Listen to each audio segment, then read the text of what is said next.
नमस्कार दोस्तों, स्वागत है आपके अपने YouTube चैनल एग्जामिगो एकेडमी में।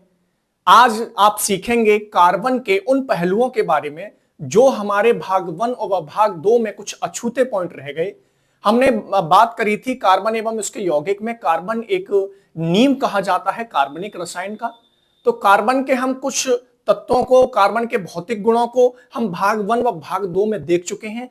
आज हम बात करेंगे भाग 3। जैसा कि थंबनेल आपने स्क्रीन पर देख लिया है, यह कक्षा 10 का बहुत महत्वपूर्ण चैप्टर है और यह समस्त केमिस्ट्री कहें आप या समस्त ऑर्गेनिक केमिस्ट्री कहें, उसकी नींव कहा जाने वाला एक ये चैप्टर है, एक अध्याय है। अगर आप कोई भी क्लास से बिलोंग करते हो, चाहे आप 9 के हो स्टूडेंट्स विद्यार्थी, चाहे आप 11 के हो, 12 के हो, 10 के तो आप देखेंगे ही, तो आप किसी भी क्लास के विद्यार्थी इस वीडियो को जरूर देखें। आज हम जो बात करेंगे वो कार्बन के किसकी बात करेंगे? रासायनिक गुणों की। जैसे कि मान लीजिए मैं नए पेज से शुरुआत करता हूं। जैसे मान लीजिए कार्बन है, कार्बन कार्बन को हम सी से डिनोट करते हैं, जैसा कि हमने आपको बता ही दिया है, आप समझदार हैं, आपने पढ़ा भी होगा। अगर हम इसका दहन करते हैं, दहन का मतलब होता है ऑक्सीजन, यानी दहन का मतलब होता है ऑक्सीजन से क्रिया कराना। तो जब हम इनका ऑक्सीजन करते हैं तो ये क्या बनेगा? CO2 plus. और क्या बनेगा? तो क्या और बन सकता है? तो ये हीट के साथ में लाइट। ये यानी कि हमारा जब हम कार्बन का दहन करते हैं, जैसे कंबस्शन कहा जाता है, कार्बन का दहन करते हैं तो CO2 यानी carbon dioxide plus heat and light भी रिलीज होती है। तो अगर आप समझदार हो, एक बार मैं और एग्जांपल समझा दे रहा हूं, ध्यान से सुनिएगा। जैसे मान लीजिए ये है CH4। CH4 को क्या कहते हैं? मीथेन। और CH4 को क्या कहते हैं? CH4 को मार्स गैस भी कहा जाता है, क्योंकि यह वनस्पतिक जो सड़गड़ीन जो पैदा होती थी, दलदल जैसे कहते थे, वहां पे उत्पन्न होती थी, यो इसे मीथेन कहती।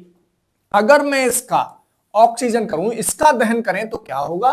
तो जैसे कि हम मीथेन का करें तो कार्बन ही है, कार्बन का एक यौगिक है, तो इसमें भी हमें CO2 plus H2O plus heat plus light, heat and light, प्रकाश एवं ऊष्मा रिलीज होगी। अब आप समझिए, क्या हम इस रिएक्शन को कर रहे हैं? तो प्रिय विद्यार्थी, क्या यह रिएक्शन सही है? तो यह रिएक्शन अगर हम केमिस्ट्री के मायने में देखें तो ठीक है, लेकिन बैलेंस के मायने में, नजरिए में देखें तो यह गलत है। कैसे? ध्यान से समझिए। यहां पर जो O है कितने हैं? मान लीजिए इधर साइड में हमने आपको पता है ये जो रिएक्शंस होता है, इस रिएक्शंस के ये वाली साइड और ये वाली साइड, तो जिधर से ये जो बताता है ये रिएक्शन की शुरुआत है। और रिएक्शन की शुरुआत को, स्टार्टिंग पॉइंट को क्या कहा जाता है? अभिकर्मक। क्या कहा जाता है? अभिकर्मक या अभिकारक या रिएक्टेंट्स। और जो रिएक्ट के बाद प्राप्त होता है उसे क्या कहते हैं? उत्पाद, यानी कि प्रोडक्ट। क्या कहते हैं? प्रोडक्ट। अब हम बात करते हैं, यहां पर जो हमारी संख्या है ऑक्सीजन की 2, क्या है? 2। तो हमारी इधर भी कितनी होनी चाहिए? 2। लेकिन आप देख रहे हैं ऑक्सीजन तो यही 2 है और एक और O लगा हुआ है। इसका मतलब क्या है? तो हमें यहां करने के लिए क्या करना पड़ेगा? अगर मैं यहां पे 2 लगा देता हूं, अगर 2 लगाने से अब O कितनी हो गई?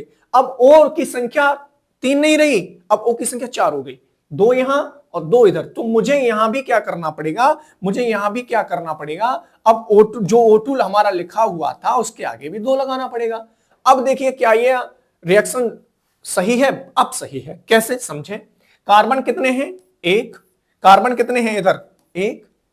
H कितना है इधर? 4। और O कितने हैं इधर? 4।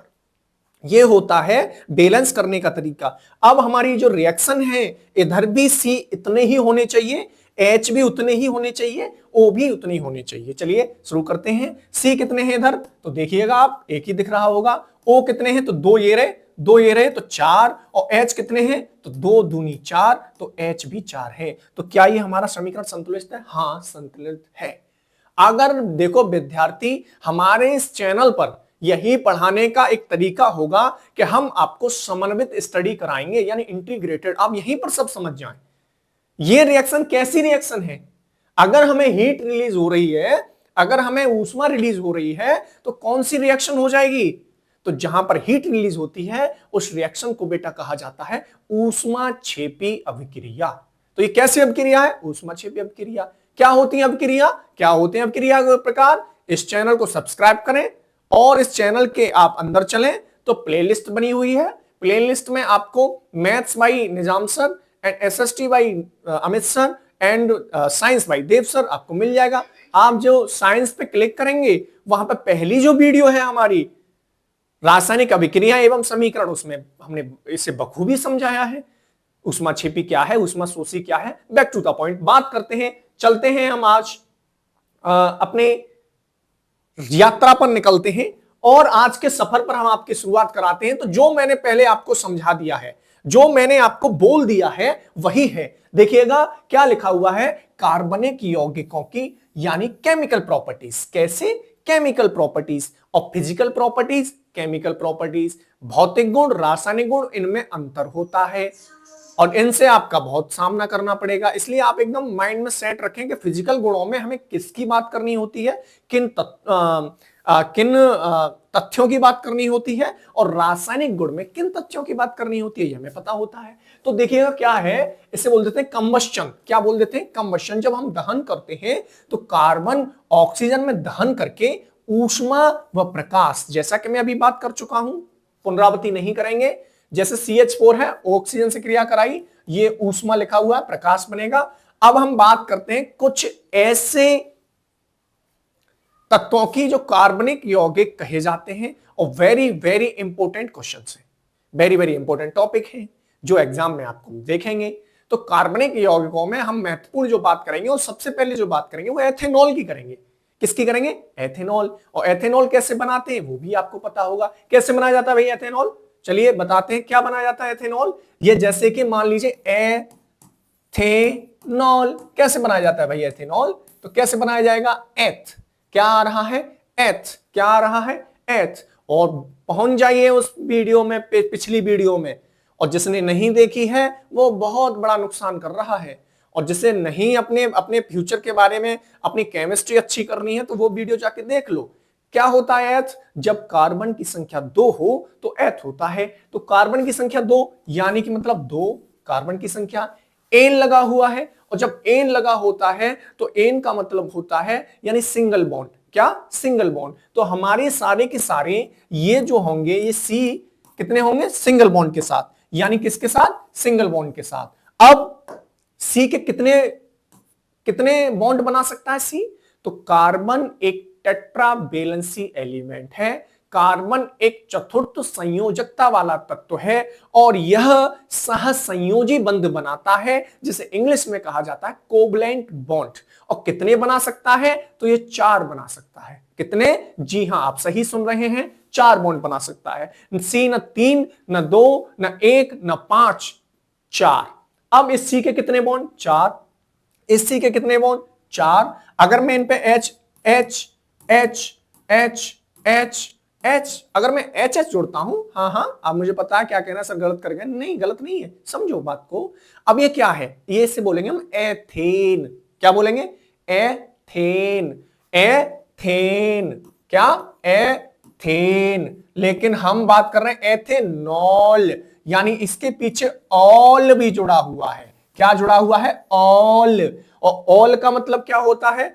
ऑल क्या मतलब क्या है? जब हमारा एक कार्बन हटके, एक हाइड्रोजन हटके OH लग जाएगा। तो अगर हम किसी एक H को यहां से विस्थापित कर देते हैं और उसकी जगह H लगा देते हैं तो ये बन जाता है बेटा एथेनॉल। क्या मैं इसको और किसी तरीके से लिख सकता हूं? जी हां, मैं इसे ऐसे भी लिख सकता हूं बेटा। इस C से कितने H जुड़े हुए हैं? तो इस C से कितने H जुड़े हुए हैं? 3। तो CH3। इस C से कितने H जुड़े हुए हैं? तो CH2OH। यह भी एथेनॉल है, यह भी एथेनॉल है। और मैं इसे ऐसे भी लिख सकता हूं, C कितने हैं? 2, H कितने हैं? 1 2 3 4 5, और OH यह भी एथेनॉल है। यानी कि एथेनॉल के प्रकार आप इसे भी ऐसे लिख सकते हैं, ऐसे भी पहचान सकते हैं और ऐसे भी पहचान सकते हैं। और मैं आपको बता दे रहा हूं, कहीं कहीं आपको यह भी लिखा हो तो घबराइएगा मत, H6O भी लिखा हो तो कोई दिक्कत वाली बात नहीं है, ये एथेनॉल ही है। बैक टू द पॉइंट बढ़ते हैं हम फिर से, ध्यान से सुनिएगा। अब हम जो महत्वपूर्ण कार्बन यौगिक की बात कर रहे हैं उसकी बात कर रहे हैं हम एथेनॉल की। यहां पर ऑल, ये ऑल आएगा, ऑल एथेनॉल। इसका अणुसूत्र आपसे कोई पूछे तो C6H6O। अभी बात कर रहा था मैं, देखिएगा अभी मैंने क्या लिखा था यहां पर, अभी मैंने देखो क्या लिखा था, ध्यान से सुनिएगा। देखो ये क्या लिखा है मैंने, C2H6O लिखा है, C2H5OH भी लिखा है, CH3CH2OH भी लिखा है, और ये उसका हमने संरचना सूत्र बना रखा है। तो देखिएगा, ध्यान से सुनिए, देखिएगा, और इसमें भी यही लिखा हुआ है C2H6O, C2H5OH और CH3CH2OH, ये इसका संरचना सूत्र है। अब एथेनॉल क्या होता है भाई, तो जितने भी हमारे शराब के, जितने भी हमारे वाइन के अवयव कंपोनेंट्स बनते हैं वो एथेनॉल से ही मिलकर बनते हैं। और एथेनॉल, अगर कोई पार्टी हो रही हो, अगर कोई, अब आप जानते हैं अभी इस समय पे वर्तमान में हिंदू रीति रिवाज से काफी शादियां हो रही हैं और कुछ बच्चे व्यस्त भी बहुत हैं और वीडियो कम देख पा रहे हैं, लेकिन मैं उनसे कहना चाहूंगा बेटा कि मस्ती अपनी जगह पे है, वो भी अपनी जगह पे है, वो भी बहुत जरूरी है, लेकिन पढ़ाई भी जरूरी है। एथेनॉल, अगर मैं आपको बात करूं इस हिसाब से, जैसे कई गानों में आपने सुना होगा, मुझे पीने का शौक नहीं, और भी क्या होता है बरसात के मौसम में, अगर वगैरह जो भी गाने हैं, वह ये बॉलीवुड में इस टॉपिक पर बहुत सारे ऐसे हैं जो गाने फरमाए गए हैं, दर्शाए गए हैं। क्या होता है एथेनॉल, आइए, तो एथेनॉल सभी प्रकार की शराब का मुख्य अवयव है, इसीलिए इसे spirit of wine, spirit of wine, जो हमारी जो चीयर्स करते हैं ना, चीयर्स वाली वाइन, तो स्पिरिट ऑफ वाइन किसको कहा जाता है, तो एथेनॉल की कहा जाता है, स्पिरिट ऑफ वाइन। बढ़ते हैं नेक्स्ट पेज की ओर, और दूसरा हमारा पॉइंट क्या लिखा हुआ है, ध्यान से सुनिएगा। एक किण्वन, देखिए ये जो हमारा जो एथेनॉल है ना, हमने ऐसे टॉपिक को छुआ है, कभी कभी क्या होता है कि टिप्पणी करने के लिए भी आ जाता है। किण्वन क्या होता है, तो किण्वन क्या होता है, तो किण्वन के माध्यम से ही हमारा एथेनॉल तैयार किया जाता था पहले समय में, और यह एक धीमी जैविक प्रक्रिया होती है, स्लो। क्या होता है समझें कि फर्मेंटेशन जिसे बोलते हैं, किण्वन, यह एथेनॉल के निर्माण की सबसे पुरानी विधि है, और यह एक धीमी जैविक क्रिया है, धीमी जैविक क्रिया है। यानी कि जब हम, ये क्या है, C6H12O6, C6H12O6 क्या कहा जाता है, ग्लूकोज को कहा जाता है। तो अब ये क्या है, तो ये शर्करा है एक तरह से, और जब हम इसका रिएक्शन करते हैं तो ये CO2 में और एथेनॉल में टूट जाता है। अब ये टू जो लगे हुए हैं बेटा, घबराना नहीं है, समझना है। आप देवसर के विद्यार्थी हैं तो आप समझिएगा, सभी घबराना नहीं है। ये जो टू लगे हुए हैं ये इसको संतुलित करने के लिए है, और संतुलन करना बहुत जरूरी है, क्योंकि ऊर्जा संरक्षण का नियम आपने पढ़ा होगा, द्रव्यमान संरक्षण का नियम आपने पढ़ा होगा। ऊर्जा को हम न तो नष्ट कर सकते हैं, न ही उत्पन्न कर सकते हैं, केवल एक रूप से दूसरे रूप में परिवर्तित कर सकते हैं, यह कहा जाता है। तो अगर जितना मॉलिक्यूलर वेट इधर होता है रिएक्शन के, उतना इधर होता है। अब हम बात करें एथेनॉल की, तो बहुत से विद्यार्थियों को बड़ा अच्छा टॉपिक लग रहा होगा एथेनॉल। अब एथेनॉल के हम भौतिक गुणों की आपसे बात करें, ये जल में क्या करता है, यानी जल में विलेय होता है या क्या होता है, आइए चर्चा कर लेते हैं। तो एथेनॉल बेटा एक रंगहीन, ज्वलनशील, इनफ्लेमेबल, ज्वलनशील, यानी झट से फायर पकड़ने वाला, इनफ्लेमेबल कहा जाता है, ज्वलनशील यानी कि मतलब जल्दी से आग पकड़ने वाला। हम बचपन में एक आपको वाक्य बताते हैं, एकदम सटीक है और ये प्रैक्टिकल है। एक कोई हमारे गांव के एक सज्जन थे, और वो अपना शौक कर रहे थे एक बार ऐसे ही, तो हम उनके पास चले गए, गलती से नहीं जाना चाहिए था लेकिन चले गए। तो उन्होंने बताया एक जादू दिखाऊं बेटा, मैंने हाँ दिखाइए। उन्होंने एक अपना जो वाइन पी रहे थे, उस वाइन का उन्होंने एक ढक्कन लिया और उस ढक्कन में एक माचिस की तीली लगाई। तो कुछ दिख नहीं रहा था, लेकिन उसने आग पकड़ रखी थी, लेकिन वो दिख नहीं रहा था। बोले कुछ दिखा, हमें नहीं दिखा भैया, कि कोई पत्ता लेके आओ या कागज लेके आओ। जैसे ही वो कागज उसके ऊपर से निकाला, वो जल गया, यानी उसमें आग पकड़ी हुई थी, यानी आग लग गई थी। तो ये जो हमारा एथेनॉल है ना बेटा, बहुत ज्वलनशील है, इनफ्लेमेबल है और क्या करते हैं, इसकी विशेष गंध होती है। अब इसके बारे में तो आप सभी भली भांति जानते हैं। कैसी गंध होती है कि जैसे ही अगर पास में आ जाए समझ जाते हैं क्या है आदमी, यानी इसकी तो विशेष गंध है और तीक्ष्ण स्वाद होता है, स्वाद भी इसका अच्छा नहीं है। अब यही तो है, हम कहते हैं, कोई बहुत सारे लोग बोलते हैं और हम अपने चैनल से आपसे कहना चाहेंगे कभी भी इन चीजों का सेवन मत करना, कभी भी नहीं करना चाहिए, लेकिन पढ़ना जरूर है हमको। इनका स्वाद कैसा होता है, तीक्ष्ण होता है, तीक्ष्ण। देखा होगा जब पीने वाला एकदम से ऐसा नहीं है जो बहुत अच्छा लगा, वो बहुत अच्छी तरह से मुंह की एक्टिविटी करते रहते हैं। अब देखिएगा यह जल में क्या है, यह जल में पूर्णतया विलेय है। यह जल में कैसा है, पूर्णतया विलेय, dissolve, completely dissolve in water.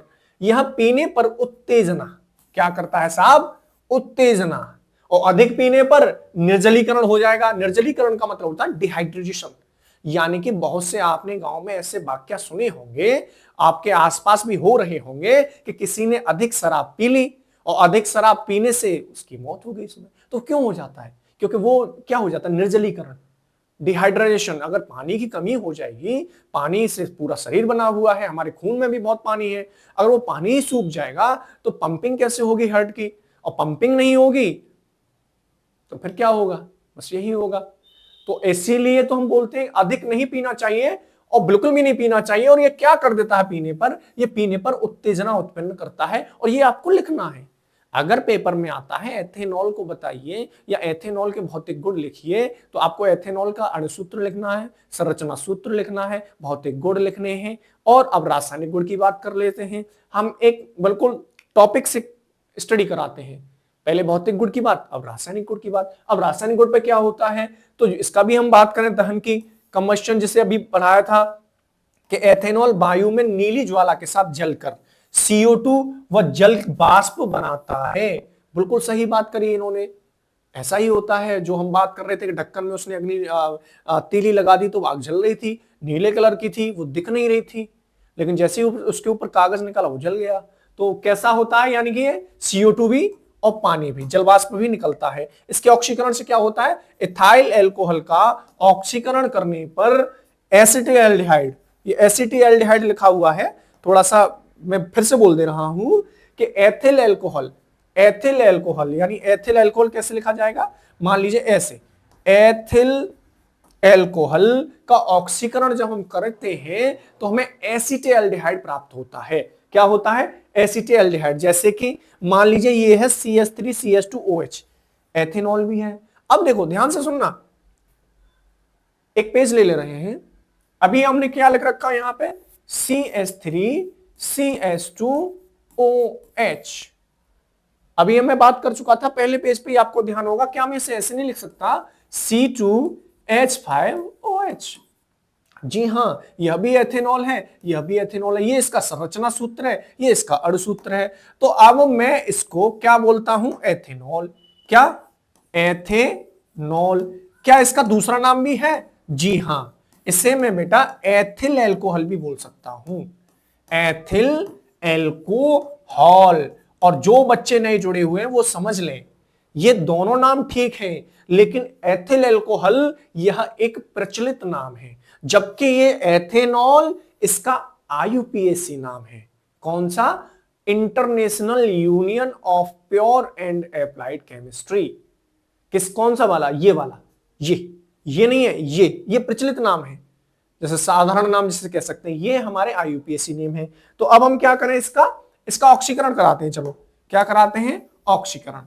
क्या कराते हैं, इसका ऑक्सीकरण। देखिएगा क्या हो रहा है, पीछे देखें क्या हो रहा है, ऑक्सीकरण। देखो ये लिखा हुआ है ऑक्सीकरण। अब देखिएगा ध्यान से सुनिए, ऑक्सीकरण कराते हैं इसका हम, नए पेज से फिर ले लेते हैं, ध्यान से सुनना। यानी CH3CH2OH। ओके, हमने क्या कराया, ऑक्सीकरण इसका कराया। अब क्या होगा, ध्यान से सुनिए, अब हमारा एक H यहां से निकलेगा और एक H यहां से निकला, तो H प्लस H और O से क्रिया कर गया, तो ये क्या हो गया, HOH। और HOH को हम क्या कहते हैं बेटा, पानी, H2O। तो क्या बनेगा, पानी, पहले मान लो पानी निकल गया, अब क्या बचा, अब हमारा बच्चा CH3, क्योंकि CH3 से तो कोई हाथ लगाया नहीं है हमने, और CH2 की जगह एक H बचा और खाली O बचा, और इसे क्या बोलते हैं बेटा, एसीटेल्डिहाइड। क्या कहते हैं इसे, एसीटेल्डिहाइड, एसीटेल्डिहाइड, एथेनल, नल, क्यों अल, क्योंकि ये CHO लगा हुआ है फंक्शनल ग्रुप, और ये बात हम कर चुके हैं, फिर से रिवीजन कर लीजिए। OH लगा है ऑल, क्या ऑल, CHO है अल, ये है हमारा ऑन, और ये है हमारा कौन सा, ये COOH, ओएक, वेरी वेरी इंपॉर्टेंट, जरूर पढ़े इनको ध्यान से। अब हम बात करते हैं क्लोरीन से क्या अभिक्रिया होगी इसकी। अगर हम इसकी क्लोरीन से अभिक्रिया कराएं तो क्या होगा, एथेनॉल।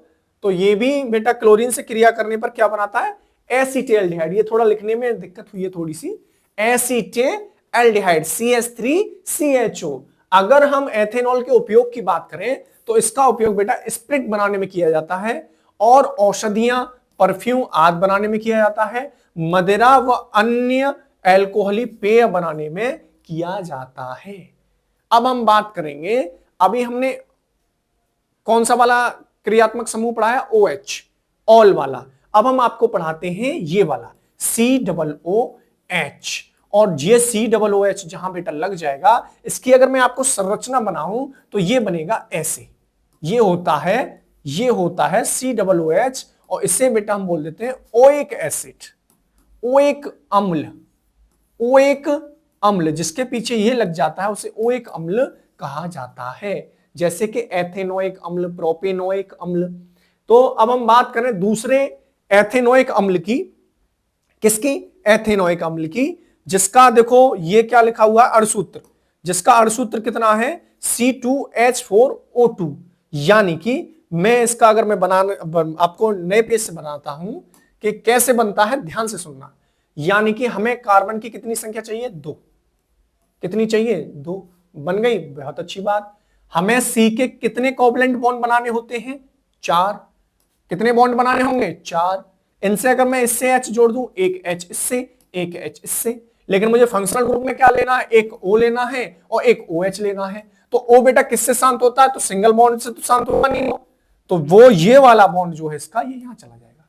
ये इसका संरचना सूत्र है, किसका, इसे मैं क्या कह सकता हूं, CH3COOH, this is called acetic acid. क्या बोल देते हैं इसे, एसिटिक एसिड, या इसे बोल देते हैं सिरके का अम्ल, या इसे क्या कह देते हैं, सिरके का अम्ल। और सिरका कहां से प्राप्त किया जाता है, तो गन्ने के सीरे वगैरह वगैरह से प्राप्त करते हैं। और एसिटिक अम्ल या सिरके का प्रयोग कहां कहां हम करते हैं, तो हम बेटा अचार, चटनी आदि बनाने में इसका उपयोग किया जाता है। तो बैक टू द पॉइंट, फिर से चलते हैं, ध्यान से सुनिएगा। ये क्या लिखा हुआ है, एसिटिक अम्ल, इसे सिरके का अम्ल भी कहा जाता है। जो संरचना सूत्र यहां नहीं बन पाया है, वो संरचना सूत्र हमने अगले पेज पर बना दिया है। देखो ध्यान से सुनो, ये वाला, ये एसिटिक एसिड, अगर आपसे कोई पूछता तो आपको ऐसे ही बनाना है। आप चेक भी कर सकते हैं हम सही पढ़ा रहे हैं गलत पढ़ा रहे हैं। इस C के कितने बॉन्ड हैं, देखो 1 2 3 4। इस C के कितने बॉन्ड हैं, 1 2 3 4। फंक्शनल ग्रुप हमारा जुड़ा हुआ है, वेरी गुड, बस ठीक है। अगर आप ठीक है तो बहुत अच्छी बात है। अब हम एसिटिक अम्ल के भौतिक गुणों की बात करें तो देखिएगा, physical properties of acetic acid. तो ये जल से कैसा होता है, भारी, जल से कैसा होता है, भारी, हैवी। और यह जल, अल्कोहल तथा ईथर, और जल, अल्कोहल तथा ईथर में ये विलय होता है। और यह स्वाद में कैसा होता है, खट्टा। क्यों होगा खट्टा, तो कि बात किसकी हो रही है, यहां पे अम्ल की। अम्ल कैसा होता है, स्वाद में खट्टा होता है। और अम्ल के बारे में क्या होता है, तो हमने अम्ल, क्षार एवं लवण को विस्तृत तरीके से पढ़ाया है, आप चेक करिए जा करके।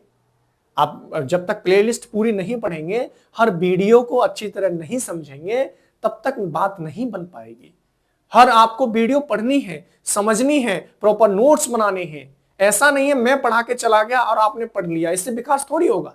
इससे केवल विकास होगा तो मेरा विकास होगा, और मेरे विकास से मुझे एग्जाम में थोड़ी बैठना है क्लास 10th के में, या आगे आगामी जो एकेडमिक्स परीक्षाएं मुझे थोड़ी देनी है। तो आप मेरा भविष्य चिंता करके आप अपने भविष्य की चिंता करें। और आप अभी ये न मान के चलें कि दिन बहुत है, दिन सरक जाएंगे मुट्ठी में रेत के जैसे, कुछ पल्ले नहीं पड़ेगा, कुछ हासिल नहीं होगा। केवल और केवल फिर बस वही रहता है, काश पढ़ लेता। जिस दिन आपका एग्जाम होगा, 25 फरवरी हो या 18 फरवरी हो, केवल और केवल आप वहां की बिल्डिंगों के गाटर पत्थरों को ही गिनेंगे और आप बार बार सर पटकेंगे कि शायद काश मैं सर की बात को पहले मान चुका होता। इसीलिए आपसे कहा गया है कि हमारी अम्ल क्षार लवण, धातु एवं अधातु, रासायनिक अभिक्रिया एवं समीकरण प्लेलिस्ट में मौजूद हैं, आप उनको पढ़िए। कोई डाउट है, कुछ गलती हुई है, और ऐसा नहीं है, भूल होना प्रकृति है और भूल को सुधारना ही तो प्रगति है। अगर हुआ है तो आप कमेंट बॉक्स में बताइए, आपका हृदय से हम स्वागत करेंगे और उसका रिप्लाई हम आगे आने वाली वीडियो में करेंगे, 101% करेंगे। और समझिए, आगे बढ़ते हैं। इसका क्वथनांक कितना होता है बेटा? 118 डिग्री सेल्सियस। सेम यही पॉइंट आपको एग्जाम में लिखने हैं, सेम यही पॉइंट आपको एग्जाम में लिखने हैं, ये बहुत महत्वपूर्ण है। तो चलिए आगे बढ़ते हैं हम। क्वथनांक क्या होता है? तो हमें आगे जो हमारे जो व्यूअर्स देख रहे हैं, जो हमारे विद्यार्थी देख रहे हैं, आप बता दीजिए कि क्वथनांक किसे कहते हैं, अब लिख के बताइएगा।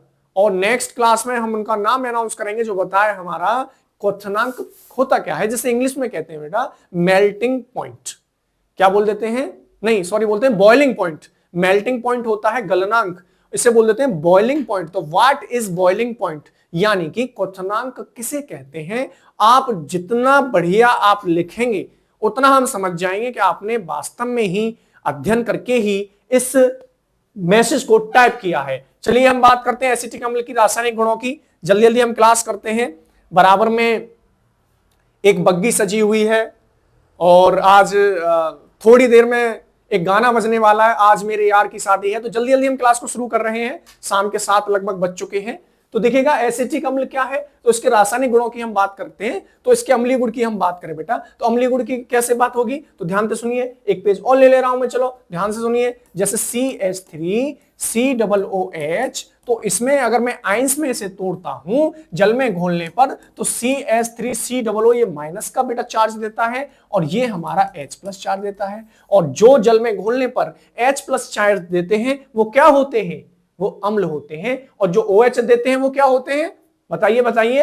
हाँ सही कह रहे हैं आप, क्या होते हैं, वो हमारे क्षार होते हैं। जैसे कि ध्यान से सुनिए, ये देखिएगा, इसमें अम्लीय पेड़ और ये लिटमस पेपर को क्या कर देता है, लाल कर देता है। लिटमस पेपर को क्या कर देता है, ये लाल कर देता है। ठीक है, क्षार के साथ क्रिया, ये सेलेक्ट हो रहा है, नहीं चलिए अब ठीक है। क्षार के साथ अभिक्रिया, जब एथेनोइक अम्ल की क्रिया NOH से कराते हैं तो सोडियम एथेनोएट और जल बनता है। आप करा देंगे कैसे होगा इसकी क्रिया, चलिए इसकी क्रिया भी हम आपको एक बार करा देते हैं, यही करा देते हैं। चलिए जैसे ये लिखा हुआ CH3COOH, इसकी क्रिया अगर मैं NaOH से कराता हूं तो चलिए अब देखिएगा, ये आपका H और ये OH, ये H और ये OH मिल गए तो क्या बन जाता है, HOH। और HOH क्या होता है, H2O, पानी। सिंपल सी बात। अब जो बचा, अब जब हमारा H यहां से निकल जाएगा, H हमारा निकल जाएगा तो यहां पे कौन आ जाएगा, Na। तो क्या बनेगा हमारा CH3COONA, ये क्या होता है, सोडियम एथेनोएट। चलिए धातु के साथ क्रिया करने पर तो एसीटेट लवण बनाता है, सेम वही प्रक्रिया होगी। ये धातु लवण ही तो है, Na हमारी धातु है और ये धातु लवण है। तो सेम आप ये लिखेंगे। अगर पेपर में आता है एथेनोइक अम्ल के बारे में तो भौतिक गुण आपने लिख लिए, जल से भारी होना और क्या, और दूसरा इसका क्या, रासायनिक गुणों में बात आ जाए तो अम्ल से, कैसे अम्ल है, ये H+ आयन देता है। क्षार से क्रिया तो ये हमारा सोडियम एथेनोएट बनाता है, और धातु से क्रिया तो धातु लवण बनाता है। और क्या करता है, ध्यान से सुनिए, अगले पेज पर चलते हैं हम। ये क्या लिखा हुआ है, स्मिट अभिक्रिया, very very important, this reaction is very very important. ये रिएक्शन बहुत इंपोर्टेंट है और ये स्मिट आपकी बुक में ऐसे लिखा होगा, ऐसे स्मिट अभिक्रिया। पेपर में पूछा जा सकता है 1 नंबर में या 2 नंबर में, स्मिट अभिक्रिया क्या है, स्मिट अभिक्रिया क्या है। तो एसिटिक अम्ल सांद्र H2SO4 की उपस्थिति में हाइड्रोजोइक अम्ल के साथ, हाइड्रोजोइक अम्ल के साथ क्रिया करके मेथिल एमीन देता है। ये थोड़ा रिएक्शन यहां पे थोड़ी मिस हुई होगी, देखते हैं हम। ये मेथिलेमीन है, चेक कर लेंगे एक बार। और एसिटिक अम्ल के उपयोग की बात करें हम, तो इसका जलीय विलयन सिरके के रूप में अचार आदि में किया जाता है, जो पहले चर्चा हम इसकी कर चुके हैं। और सेलुलोज, रेशम रंग तथा कागज के उद्योगों में इसका उपयोग किया जाता है, और प्रयोगशाला में रिएक्टेंट्स के रूप में, प्रयोगशाला में अभिकर्मक के रूप में किया जाता है। नेक्स्ट पॉइंट की ओर बढ़ते हैं हम, ये है साबुन। क्योंकि देखिएगा, हमने ये जब चैप्टर देखा तो इस चैप्टर में दो चीजें थी, एक साबुन था, एक अपमार्जक था। साबुन को इंग्लिश में कहते हैं सोप और अपमार्जक को कहते हैं डिटर्जेंट। कभी कभी वो साबुनीकरण या साबुन पर एक लाइन पूछ लेता है, या कभी कभी वो अपमार्जक पर भी पूछ लेता है, या कभी कभी इन दोनों में अंतर की पूछ लेता है। तो मैं अंतर आपको कराता हूं, वो टाइप नहीं होगा, मैं उसे लिख के आपको समझाऊंगा। ध्यान से सुनिए, क्या होता है साबुन। तो साबुन के अणु लंबी श्रृंखला वाले कार्बोक्जिलिक अम्लों के सोडियम व पोटेशियम, इस पर गौर करेंगे आप, ये सोडियम और पोटेशियम होंगे, वो सल्फोनिक होंगे। कैसे समझाते हैं। साबुन का आयनिक भाग जल से, जबकि कार्बन का श्रृंखला तेल से पारस्परिक क्रिया करके बनाता है। देखिएगा, समय मैं आपको यह भी बता देता कैसे, किस प्रक्रिया के द्वारा ये कपड़े पे लगे मैल को हटाते हैं। कपड़े पर लगे मैल को कैसे हटाते हैं, क्योंकि कपड़े पर जो अधिकतर मैल लगते हैं वो तेलीय प्रकृति के होते हैं। ये किस प्रकार क्रिया करते हैं, किस प्रकार सोडियम तत्व उस पर क्रिया करके उसको अलग करके बाहर कर देता है। साबुन और अपमार्जक क्या होते हैं वो भी हम बात करते हैं। तो अपमार्जक सामान्यतः लंबी कार्बन श्रृंखला वाले सल्फोनिक, यहां पे सल्फोनिक लिखा होगा, अमोनियम लवण होते हैं और कठोर जल में प्रभावी बने रहते हैं, जबकि साबुन कठोर जल में प्रभावी नहीं होता है। अब कठोर जल क्या होता है, अब मृदु जल क्या होता है, यानी सॉफ्ट और हार्ड। तो कठोर जल वो होते हैं जिनमें कैल्शियम और मैग्नीशियम के लवण की मात्रा अधिक पाई जाती है, और जिसमें कम पाई जाती है वो मृदु होते हैं। साबुन मृदु जल में ही झाग बनाता है, कठोर जल में नहीं बनाएगा। जबकि अपमार्जक कठोर जल में भी झाग उत्पन्न कर सकता है और मृदु जल में भी झाग उत्पन्न कर सकता है।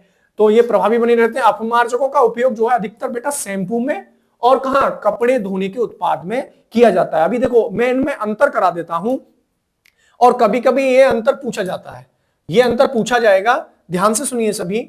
एक बार मैं नया पेज ले लेते हैं, ये आ गया है, और इसे हम पहली बार इसका प्रयोग करते हैं। 2 पार्ट्स में शायद इसे हमने डिवाइड भी कर दिया है। अब 2 पार्ट्स में डिवाइड कर दिया है, तो मैं जो बेटा यहां पर लिखूंगा, ये मैं लिखूंगा साबुन। क्या लिखूंगा मैं यहां पर, साबुन। और यहां पर जो बात करी जाएगी मैं इसे और कलर से कर देता हूं, ये होगा हमारा अपमार्जक। अपमार्जक, ठीक है। ध्यान से सुनना सभी, यहां पे क्या हो जाएगा, अपमार्जक, और ये क्या हो जाएगा हमारा, हाँ चलिए, इधर साबुन। नंबर 1 पॉइंट डाल के, नंबर 1 पॉइंट डाल के आपको लिखना है, क्या लिखना है साबुन में। सबसे पहली बात लिखनी है कि साबुन, यानी कि साबुन कठोर जल में, साबुन कठोर जल में झाग उत्पन्न नहीं करते हैं। यानी कि साबुन कठोर, ऐसे ही लिखना, सेम, बिल्कुल सेम ऐसे ही लिखना है आपको।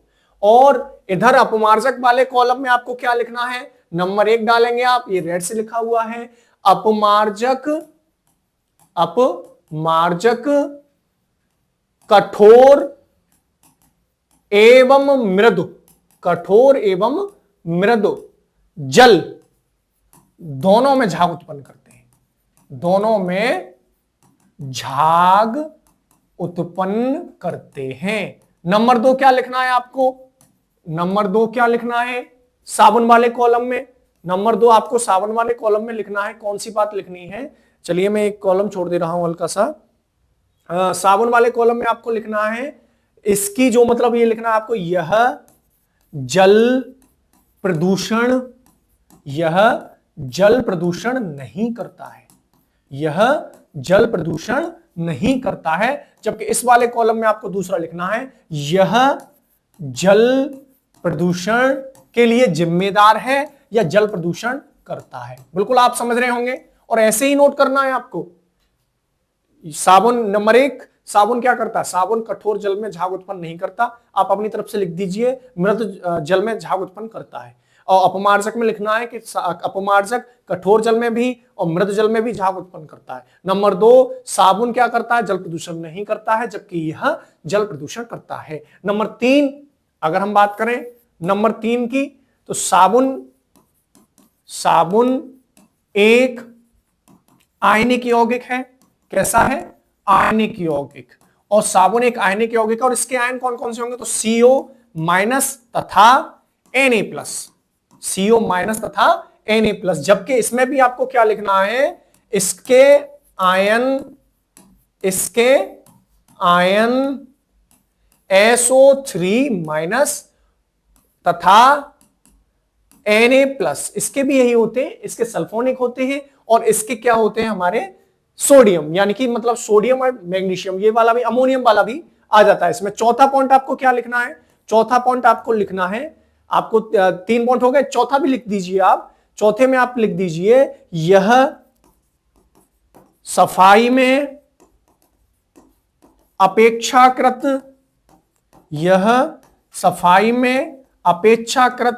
दुर्बल होते हैं। दुर्बल मतलब वीक।